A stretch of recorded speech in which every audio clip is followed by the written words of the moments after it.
Anak itu berlutut di ruangan. Guru melihat kepala. Sekolah makan daging dan ikan. Ia menelan ludah. Sepotong makanan jatuh ke lantai. Ia memungutnya dan memakannya. Guru melihat hal itu dan berkata untuk tidak datang ke sekolah lagi. Kakeknya lalu membawanya untuk memohon pada kepala. Sekolah melihat pakaian kakeknya yang usang. Kepala sekolah bersikap tidak hormat. Suatu hari, ibunya tiba-tiba pulang. Kakeknya mengabaikannya dan anak itu hampir tak mengenalinya. Ibunya memang tidak pernah kembali sejak ayahnya meninggal. Kali ini, sang ibu membelikan tas sekolah baru untuknya, lalu meninggalkan sejumlah uang dan cepat-cepat pergi. Anak itu membawa uang itu ke sekolah. Dalam perjalanan, ia melihat seorang anak cacat berjalan perlahan. Ia berhenti dan menggendong anak itu sampai ke sekolah. Karena itu, ia terlambat. Guru menghukumnya dengan menyuruhnya membersihkan toilet. Saat ia mengambil air, ia tidak menyadari. Kepala sekolah masuk. Ia tanpa sengaja menyiram kepala sekolah dengan seember air. Akhirnya, ia dihukum membersihkan toilet sebulan penuh.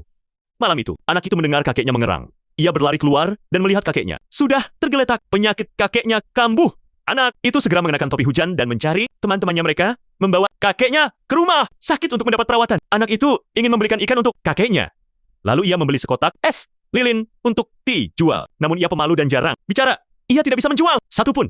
Jadi ia berlutut dan berpura-pura menjadi anjing, membiarkan anak-anak lain menaikinya. Setelah itu, barulah orang-orang membeli dagangannya. Keesokan harinya, ia terus berjualan. Seorang anak yang menunggangi punggungnya, mendorongnya jatuh. Seorang wanita mengusir anak nakal itu, melihat hidung anak itu berdarah.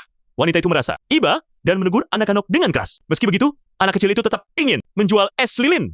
Ia hanya butuh 2 yen lagi untuk membeli ikan besar. Tapi, saat melewati rumah wanita itu, ia tertarik melihat sebuah pesta pernikahan. Di dalam, ia meninggalkan es lilinnya di bangku. Saat mengintip lewat jendela, anak-anak nakal mencuri semua es lilinnya. Ketika ia mencarinya, anak-anak nakal itu sudah melahap es lilin di gang sambil menertawakannya. Anak kecil itu kemudian pergi membeli ikan dengan semua uangnya.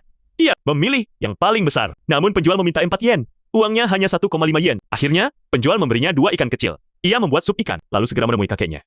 Kakeknya sangat terharu saat melihatnya. Ia mencicipi sup itu, tersenyum dan mengangguk. Jadi, jika kamu bertemu anak ini, maukah kamu menolongnya? Tulis di komentar.